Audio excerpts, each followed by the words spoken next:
Hello and welcome. Sometimes in the IELTS speaking test, you get asked extremely difficult questions that you're not sure how to answer. In today's video, I'm joined by Conor, who is an expert in IELTS with an intimate knowledge of test preparation and a university professor as well. And he's agreed to come on in today's lesson to be asked what consider to be some of the most difficult part three questions in the IELTS speaking test. How does that sound, Conor? Well, that sounds lovely. Delighted to be here. Thank you for having me back. Yes.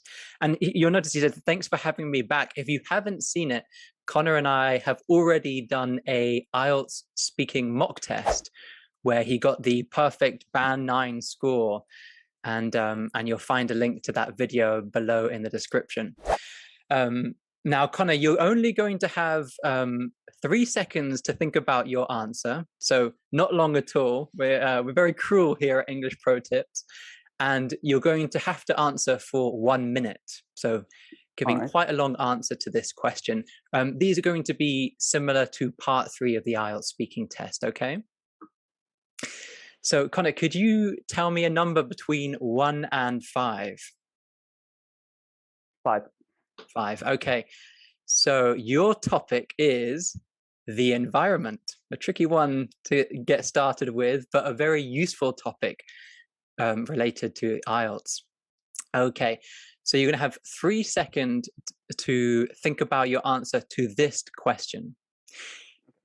Is protecting the environment more important than economic growth? Okay, please begin.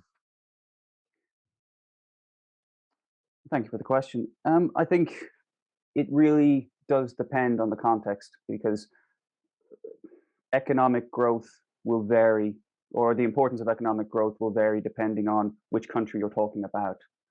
And I mean, there are a lot of historical examples which separate countries or regions. So if you look at, for example, the UK, or let's just say Britain during the Industrial Revolution. I mean, they rendered untold damage to their own environment and to global warming in general. And that was what, 250, 260 years ago, in the middle of the 18th century. And of course, that expedited their economic growth and made them the powerhouse that they are. And then you have countries nowadays like China, and they've very recently gone through a very, very similar, much more expedited process of economic growth. But that has come at Okay, the cost. I'm going to have to stop you there. That is 1 minute. Thank you very much for giving that elaborate answer. Your next question, you've got 3 seconds to think. What problems can a growing world population cause to the environment? 3 seconds to think.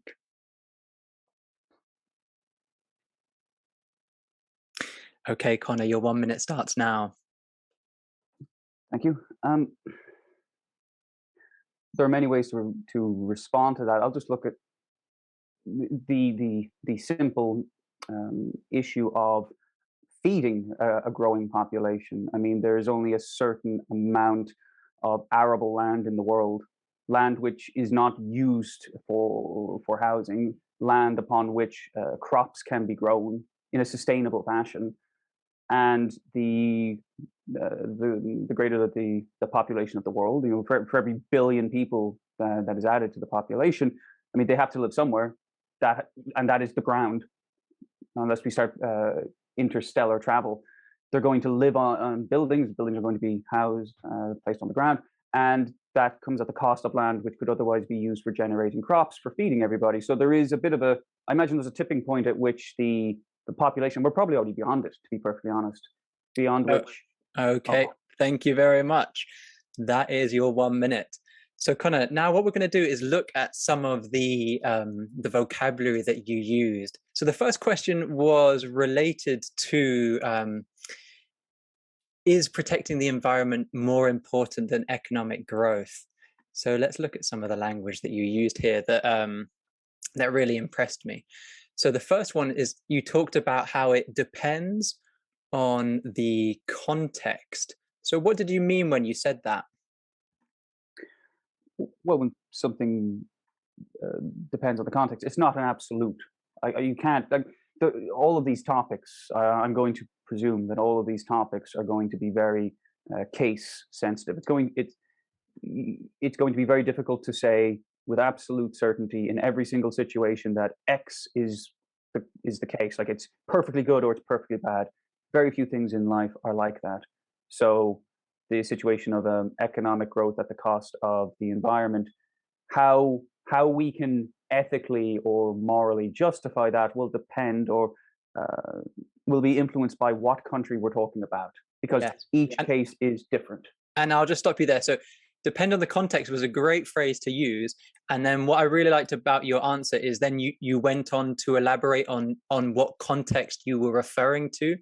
So afterwards you said depending on the sorry on which country you're talking Mhm. about. So you first of all you said it depends on the context, and then you supplied what you mean by that. So you went in and you elaborated on your answer, and then you did another good thing, which is you provided examples. So you talked about Britain during the Industrial Revolution. Why did you do that?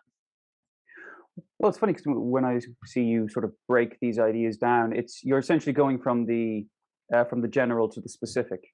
Mhm. So you're going from a general statement like it depends on context, and then the next thought you're getting slightly more specific.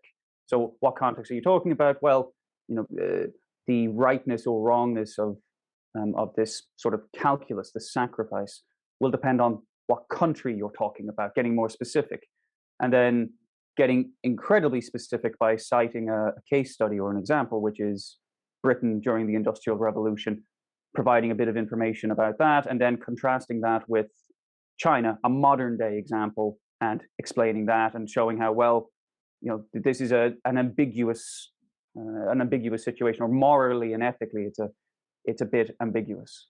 Okay, great.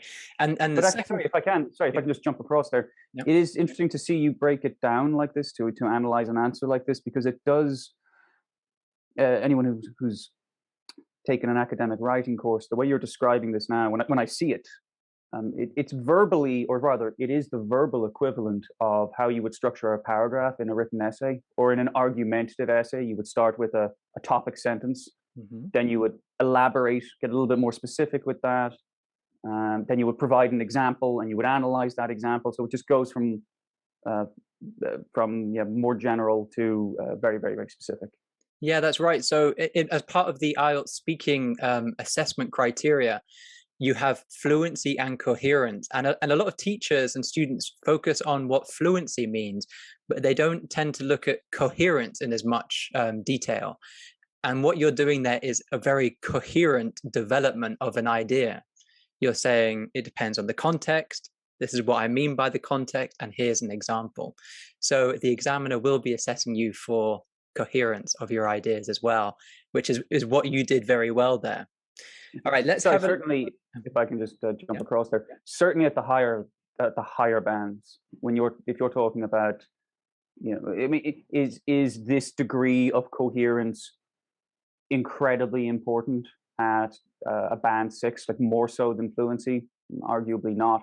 Is it a huge issue well, is it a more pressing or more significant issue when you get to 8, 8.5, 9? Yes, it is. The answers need to make sense. They need to be sensible, structured, yeah, coherent, comprehensible answers where you have again like an academic essay, like a paragraph in an essay.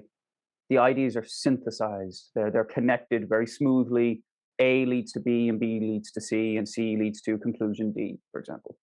And not that the examiner has to agree with you, but they have to be able to understand the logic of your argument. Oh yeah, 100%. I think that's I mean, that's something that hopefully will come up. Hopefully there'll be opportunities for this. Mm. But um, in my experience and having talked to students and candidates who've taken the test, they always say like, "Do I have to agree with the examiner?" It's like, well, no. I mean, it's the same with any conversation.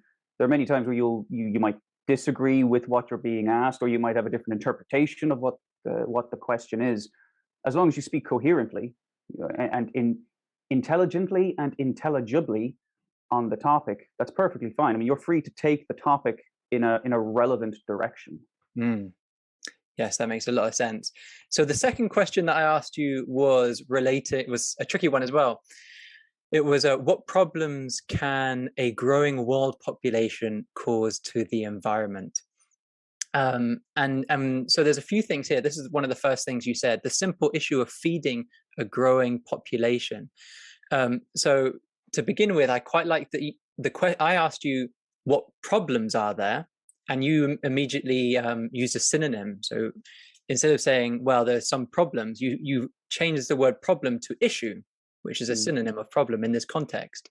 So again, that's the kind of thing the examiner is going to be picking up on is can you paraphrase and use synonyms?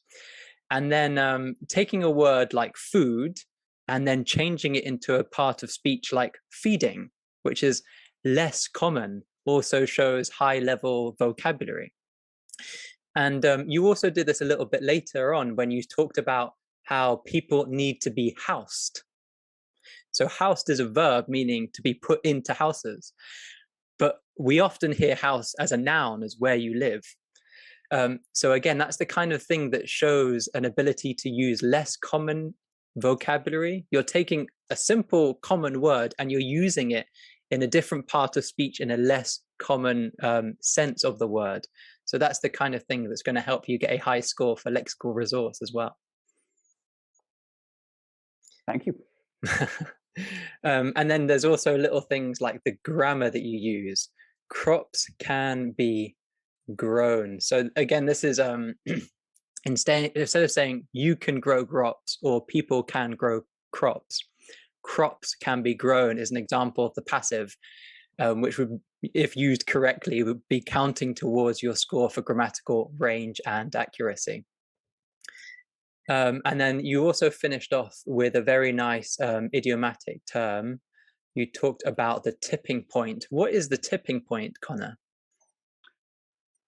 It's the moment at which a situation might, in this context, the moment at which a situation ceases to be sustainable and becomes a problem or becomes problematic. So, for example, let's say there's enough food in the world, like we can feed 7 billion people. So the population continues to grow and grow and grow, and we can feed all of these people, no problem. But there comes a moment where population growth exceeds the rate of production of food, and that's a tipping point. We've now passed the moment or the level at which we can we can satisfy everybody or we can feed everybody. So the situation ceases to be tolerable and becomes problematic. So the moment at which a situation changes, usually for the worse, it can be used in both senses, but in this context, I used it in a negative sense. Okay, excellent. So let's go on now to the next set of questions. All right, Conor. So the next topic, you've got a number to choose between 1 and 5, and that's going to correspond to the topic you have to speak about. So Between which 1 and 4, number will no? you choose? I'll go with number 2. Number 2, you're going to be talking about endangered animals. So very similar to talking about the environment, isn't it, really? We'll see. Yes, we'll see what you've got to say. Question number 1, a tricky one. 3 seconds to think about this. Why is it important to protect endangered animals? Okay, Conor, your time starts now. My initial reaction to that question is I actually disagree with the inherent premise. The question, the way it's phrased, is why is it important? And I don't necessarily agree that it is. So my position on that would be I don't think that it is. In fact, I think very much the opposite. I mean, I'm going to guess, if I recall correctly from biology class, about 5 to 10 million species of animals, a few thousand species of mammals, however many million species of insects. I mean, is every single species that has ever crawled on the surface of the earth equally important? Like, if a species no one cares about or has ever heard about suddenly dwindles to the level of slightly pre-extinction, is it incumbent upon everyone in humanity to intervene and save it? Is everything absolutely paramount to this to sustaining biodiversity? I mean, it can't be. It Okay, can't be. Oh, thank you very much. We're going to move on. So your next question is, you can have 3 seconds to think about it. Do you think that keeping endangered animals in a zoo is a good way to protect them?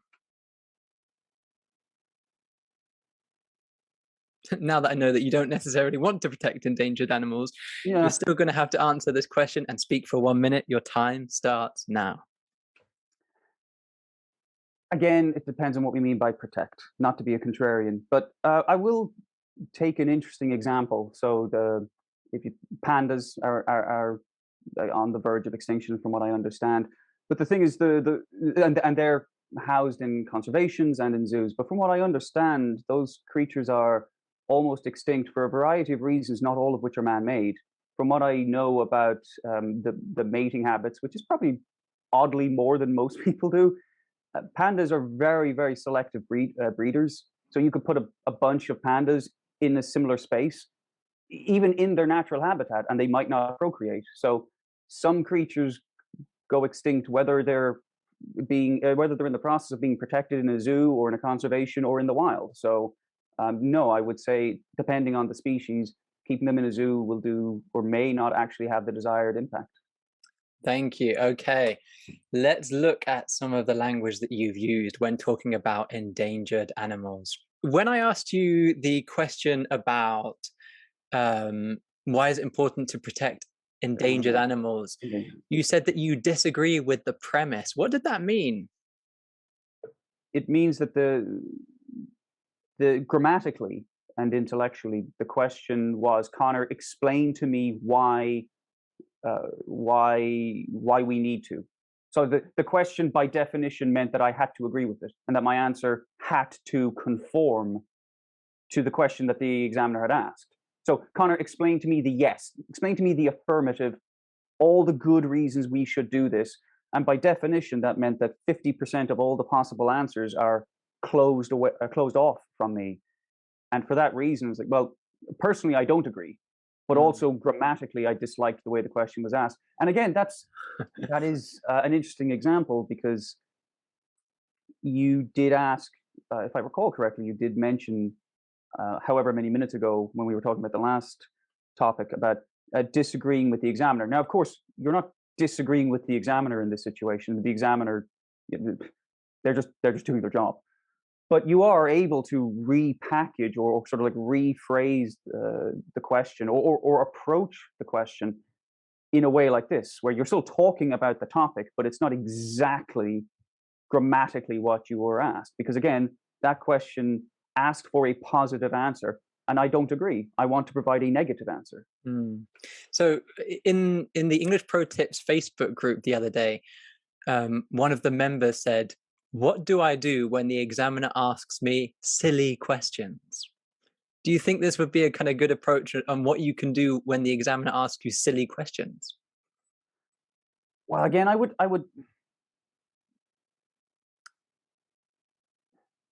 That's a very broad question. I don't know what silly questions mean because I wouldn't call this a silly question. I would say that this is the prevailing the average person would agree that, oh, we should protect endangered species, and that's a very broad statement. And my feeling is there are probably circumstances where yes, that's a good idea, but there are also circumstances where there are countless better ways to spend time, money, and energy. Mm. So again, the question was, why is this a good idea? And my response is, well, actually, I don't really think that it is a good idea, and here's why. And let me explain why.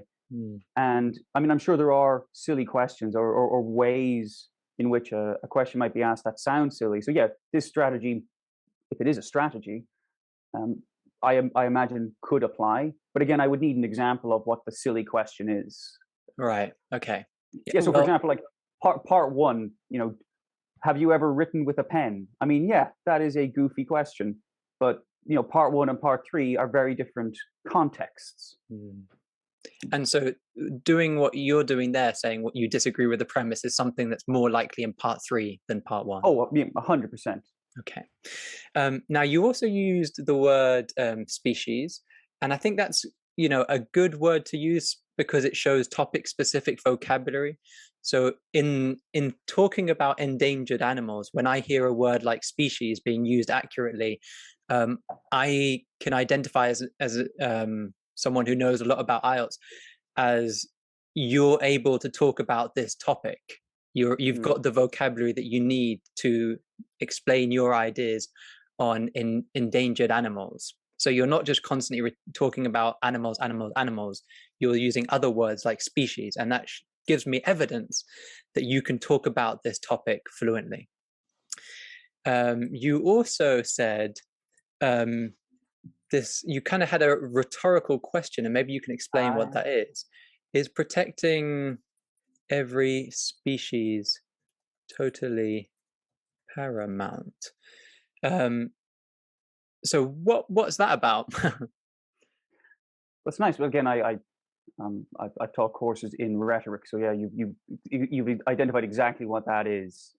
That is a rhetorical question. I wasn't literally asking you, Eli, to answer it.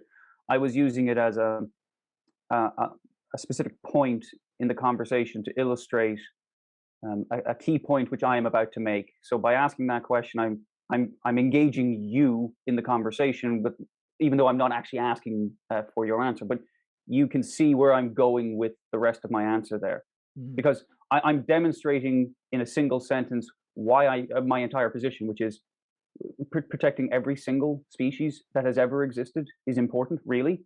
But Mm. instead of phrasing it sarcastically, I say rhetorically, question: is protecting every species totally paramount? Is it incumbent upon everyone in the world to save everything that has ever lived at any point ever? Mm.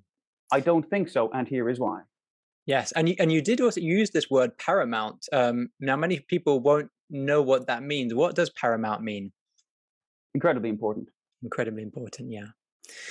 And then we moved on to the next question, and I was asking you, do you think that keeping endangered animals in a zoo is a good way to protect them?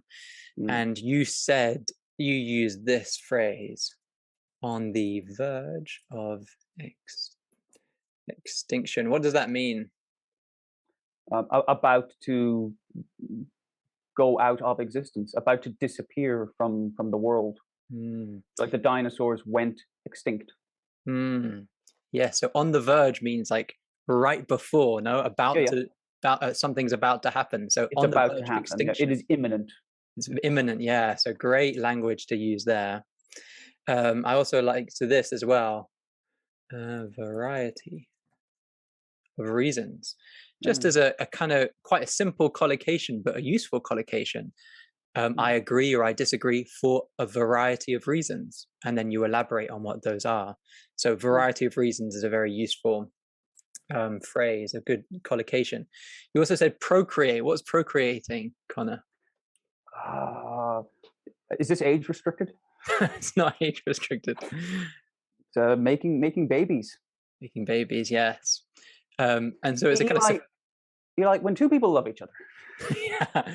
So so instead of saying something like making babies or using other words that you wouldn't want to use Just in imagining if somebody said that. yeah, so instead of using other words that you wouldn't want to use in a speaking test, you've identified procreate as a very useful way to describe having sex in an IELTS exam. Wonderful. So, The that physical shows, act of coitus. yes, the act of coitus. So it's a great thing as well. Again, it's showing high awareness of lexical resource because you can say, well, here's what I want to communicate, and here are all the words I don't want to use. So I'm going to use procreate, which is um, a, Well, a useful word in the exam. well, that's also register, and again, that's when we're talking. Like you're not wrong. Again, context is important. If you said some species are less, I was about to say less amorous, um, have less sex or are more sex selective, or don't have as much sex as other species, that's perfectly correct. There's nothing wrong with that.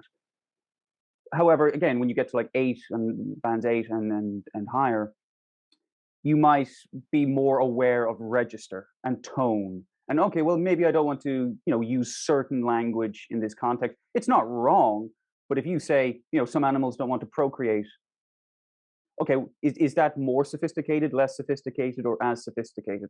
I would say it's more sophisticated.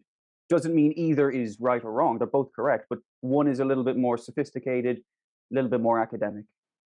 Yeah, exactly right. Okay, Connor, are you ready for your next theme, your next topic? Give me a number between 1 and 5. So I've said two and five, so three. Okay, we're going to be talking about tourism.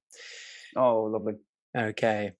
Um, okay, and actually, this was the question that most students wanted me to ask you. So in the Really? Facebook group, I put a poll of a lot of different difficult part 3 questions, and this was the one that most students wanted me to ask you, maybe because they thought it was the most difficult. Interesting. Here we go. 3 seconds to think about it. Is it sustainable for a country to rely on international tourism as a main source of economic growth? You've got 3 seconds to think about it. Please tell me. No, COVID. Next question.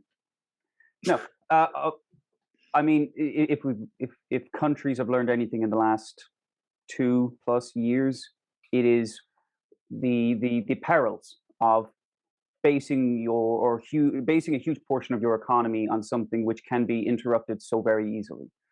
And again, to take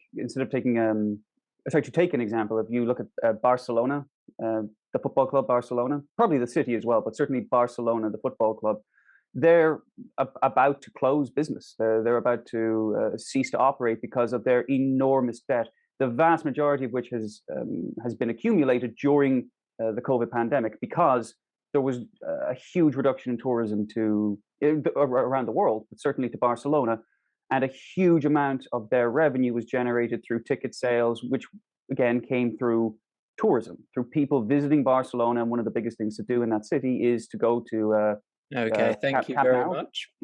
Thank you. I'd like to ask you the next question. 3 seconds to think about it. How can countries control tourism in a way that minimizes the downsides on the environment? Okay, let me hear your answer. Well, again, I'm not entirely certain the downsides to the environment. I mean, travel in general all around the world will have impacts on global warming and whatnot. But I mean, I think a simple answer, if the thrust of the question is how do you essentially reduce tourism, because to reduce the impact, you largely have to reduce the number of people showing up, or at least that's one way to approach the answer. I mean, you can impose stricter visa regulations on people. Like some countries, it is astonishingly difficult to get a visa. Some countries are closed to tourism completely. Some will only give you a weekend or a 24-hour pass.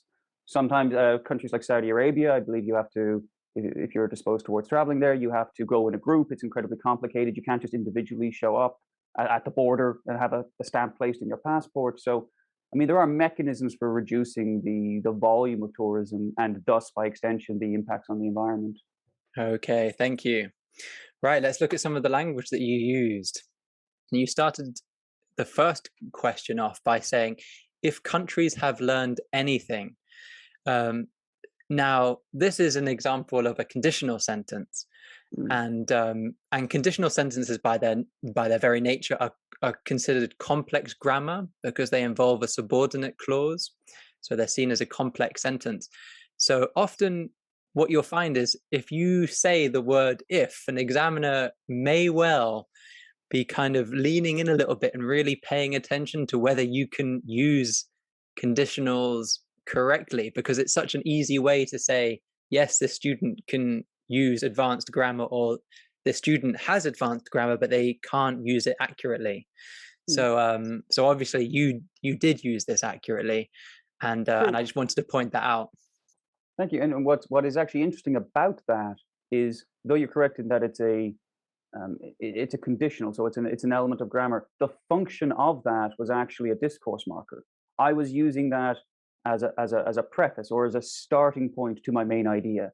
So I could have said the exact same thing without a conditional clause. I could have just said what we learned, what we learned from the last 2 years, or what the last 2 years has shown us. So I've just used the present perfect because that's simply introducing what is going to be my main idea, which is it's a bad, if I recall correctly, it's a bad idea to base a huge amount of your economy and your GDP off of a single activity. Mm, okay, great. Let's move on. So you talked about the perils. What are perils? Dangers, the Okay. danger. So what can you remember the sentence? I didn't manage to write down the whole sentence. The I perils of. presume it was, again, I presume it was something to the effect of the perils of basing one's economy off of a single activity, Yeah. which can be interrupted. Again, Australia is a good example. A huge amount of their GDP was based off of international Yeah. students. And again, when borders all closed, their GDP took an absolute hammering. So, Yeah. And you could have used that as an example, but the good thing is you did have an example, but in this case you gave Barcelona as an example. yeah. Again, great that you're using those examples just to kind of develop your topic further. And then you said how Barcelona went into debt. What does that mean? Or rather, Barcelona Football Club, I think it was. Yeah, Barcelona Football Club. Again, I assume the city as well has incurred a huge amount of debt, as many cities and districts have.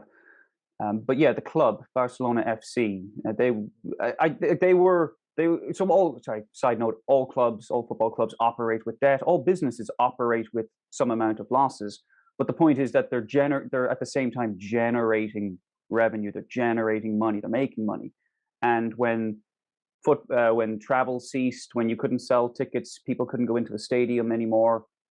Barcelona were not able to pay off their debts. And again, it's a really interesting topic to look into for anyone who is interested in football or just business, like Mm, just how quickly that situation ballooned, just became an enormous problem. And yeah, they went into debt. So to go into debt, meaning to stop having a profit. They no longer had profit. They were losing far more money than they were making. yes. And again, like that kind of go into debt, that's considered quite an advanced chunk that you can use in IELTS. So to go into debt, you're not saying in debt, it's going into debt, Mhm. which is going to help you get a higher score for lexical resource. And you also said a reduction in tourism. So Mm. kind of throughout you were talking, basically you had to say the same thing quite a few times in this question. You were talking about less tourism, and the good thing is what you did throughout your when you were talking about it, sometimes you refer to it as less tourism, sometimes you refer to it as um reducing tourism, and then other times you say a reduction in tourism. And again, the examiner can hear those different ways that you're basically talking about the same thing without repeating yourself. Yep. So actually, that's now that I see it, now you point that out. It's a very good point, Eli.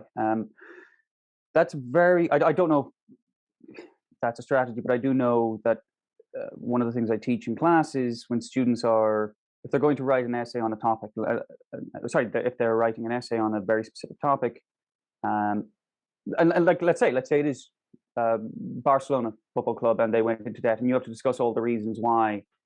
I would tell them beforehand to generate a list of synonyms for the keywords. Like what is the key phrase you're going to use many times in this essay? Are you talking about tourism? Right, you're going to so uh, people visiting countries, again, synonym phrase. A Mm, reduction in tourism, fewer people attending, fewer people visiting a country. Like all these synonym phrases, they mean the exact same thing, but it's showing an awareness of what substitution and reference. You're not using the same phrase all the time. And again, if you do that enough times for certain topics, you identify what the keywords are. You think about how could I express this in other terms, and eventually that just becomes nature or second nature. Excuse me. right. And last time we did the speaking test together, some students reached out to me and they said, "How can I get in contact with Connor?" And at the time, you had quite a low profile, but I believe now you've got an email address that you can share with us if people want to get in contact with you and ask you questions, and even potentially become one of your students. Is that right? Sure. I mean, Yeah, I know that you were getting a lot of messages, and then you were messaging me, and it's like, well, okay, let's just cut out the middle person so you don't get hassle. So, exactly. yeah, I don't know. Do you want to put that on the screen, Yeah. or how do you want to promote that?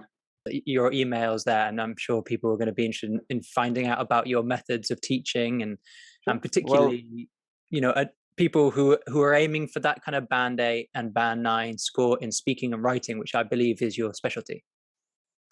that would be more consistent. Certainly, more academic English. That would be my background, my specialty.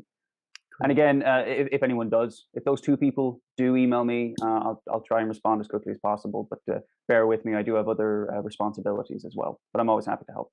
Great. So thank you very much, Connor, for coming on, and I'm looking forward to potentially doing this with you again in the near future. Sure, that'd be great. It's always a pleasure to see you, Eli. Okay, bye then. Bye now.